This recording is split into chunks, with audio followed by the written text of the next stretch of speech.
Hi friends, motor cycle എങ്ങനെ ക്ലീനായിട്ട് കഴുകാൻ പറ്റും വീട്ടിലെ ഫെസിലിറ്റീസ് വെച്ചിട്ട്. ഒരു ബക്കറ്റിലെ വെള്ളമോ അല്ലെങ്കിൽ ജസ്റ്റ് ഒരു പൈപ്പിലെ വെള്ളമോ ഉപയോഗിച്ചിട്ട് പ്രഷർ വാഷറൊന്നും ഇല്ലാതെ നമ്മളെങ്ങനെ ബൈക്ക് നല്ല പുതിയതുപോലെ കഴുകാൻ പറ്റുമെന്നാണ് നമ്മൾ നോക്കുന്നത്.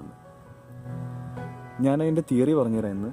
പക്ഷേ പ്രാക്ടിക്കൽ ഞാൻ ചെയ്യുന്നത്, കാരണം ഇന്ന് ഓൾറെഡി ഞാൻ വാഷ് ചെയ്ത് കഴിഞ്ഞ് അതിനുശേഷം ഞാൻ ആലോചിച്ചത് എല്ലാവർക്കും പറഞ്ഞു കൊടുക്കാം എങ്ങനെയാണ് വാഷ് ചെയ്യേണ്ടതെന്ന്. വാഷ് ചെയ്തപ്പോൾ ഉണങ്ങി ഞാൻ വെയിലത്ത് വെച്ചേക്കുക, അകത്തുനിന്നാണ് ഞാൻ വാഷ് ചെയ്തത്.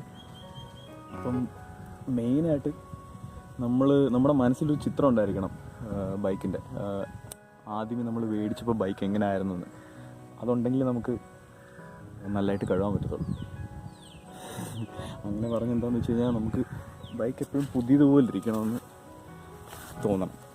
സി എൻജിൻ്റെ സൈഡ്സ് ഫുൾ എല്ലാം നല്ല ബ്ലാക്ക് ആയിട്ടുണ്ട്. ഇവിടെ ഈ പ്ലാസ്റ്റിക് കവേഴ്സ് ഇത് എല്ലാം ആസ് ഗുഡ് ആസ് ന്യൂ ആക്കി വെച്ചിട്ടുണ്ട്.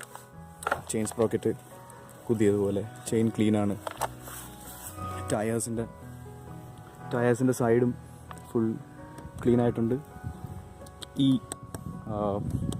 മെറ്റൽ പാർട്സ് ഉണ്ടല്ലോ, ഈ വീലിൻ്റെ, അത് ഭയങ്കര ഇമ്പോർട്ടൻ്റ്. കാരണം ഇതിൽ ഭയങ്കര ചെളി പറ്റാൻ സാധ്യതയുള്ള ഇതും ക്ലീൻ ആക്കിയിട്ടുണ്ട്. പിന്നെ എൻ്റെ ബൈക്കിൻ്റെ കളർ വൈറ്റ് ആയതുകൊണ്ട് കുറച്ച് അഴുക്ക് കൂടുതൽ പറ്റാൻ സാധ്യതയുള്ളതുകൊണ്ട് നല്ലതായിട്ട് ഇതും തിളങ്ങുന്നുണ്ട്. ഫോർക്സ്, പിന്നെ ബ്രേക്സിൻ്റെ ക്ലീനിങ്, ഇതെല്ലാം ഈ ഒരു റിസൾട്ട് എങ്ങനെ അച്ചീവ് ചെയ്തതെന്ന് വെച്ച് കഴിഞ്ഞാൽ വളരെ സിമ്പിളാണ്. ഞാൻ പറഞ്ഞുതരാം.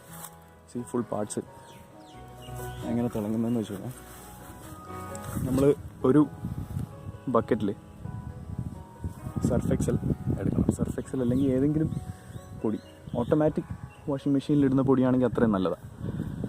എടുത്തു കഴിഞ്ഞാൽ അതിനകത്ത് നമ്മൾ കുറച്ച് ഒരു 20 റുപ്പീസോ 30 റുപ്പീസിൻ്റെ ഡീസൽ മേടിച്ചിട്ട് അതിനകത്ത് ഒഴിക്കണം. ആ ബക്കറ്റിനകത്ത് തന്നെ. ആ ബക്കറ്റിൽ സോപ്പ് ഇടണം, സോപ്പ് പൊടി ഇടണം ഒരു സ്കൂപ്പ്. പിന്നെ ഒരു 30 റുപ്പീസിൻ്റെ ഡീസൽ ഒഴിക്കണം. പിന്നെ നല്ലതായിട്ടത് പതപ്പിച്ചിട്ട് തുണിയിട്ട് വണ്ടി ഫുൾ തുടയ്ക്കണം. തുണി വെച്ച് ഫുൾ വാഷ് ചെയ്തിട്ട് വെള്ളം ഒഴിച്ച് കഴുകി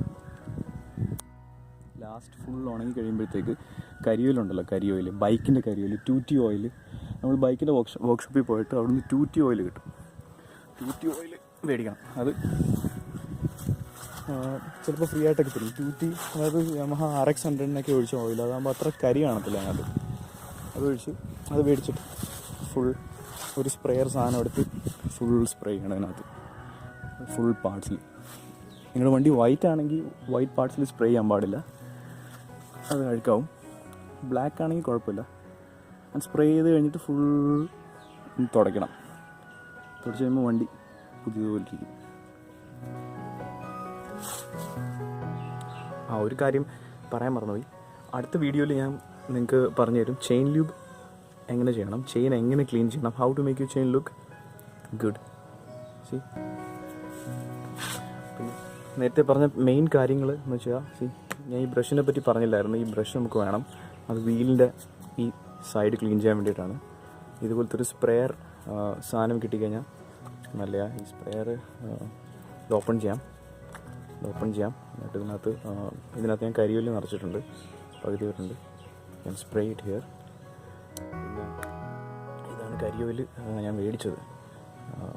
കരിയോയിലല്ല ഇത്, ആക്ച്വലി ഇറ്റ്സ് 2T ഓയിൽ. അത്ര ബ്ലാക്ക് അല്ല ഇത്, ഇറ്റ് ബി ഗോൾഡൻ കളർ. അത് ബൈക്ക് വർക്ക്ഷോപ്പിൽ നിന്ന് മേടിച്ചതാണ്. എപ്പോഴും കോട്ടൺ ക്ലോത്ത് യൂസ് ചെയ്യുക. And if you have A brush it's good. Necessary അല്ല സ്പ്രെയർ ഉള്ളപ്പം. പിന്നെ ഡീസൽ. ഇത്രയും കാര്യങ്ങളാണ്. എങ്ങനെ കഴിവുമെന്ന് ഞാൻ നെക്സ്റ്റ് വീഡിയോയിൽ പറഞ്ഞുതരും. ഓക്കെ, സോ ഫ്രണ്ട്സ്, സബ്സ്ക്രൈബ് ചെയ്യുക, so you won't miss it. Thanks. എന്തെങ്കിലും കമൻസോ ഡൗട്ട്സോ ഉണ്ടെങ്കിൽ പ്ലീസ് ചോദിക്കുക. ഇതിൻ്റെ വാഷിംഗ് പ്രോസസ്സ് ഞാൻ അടുത്ത വീഡിയോയിൽ ഞാൻ ഇടുന്നതായിരിക്കും. Okay, thank you so much.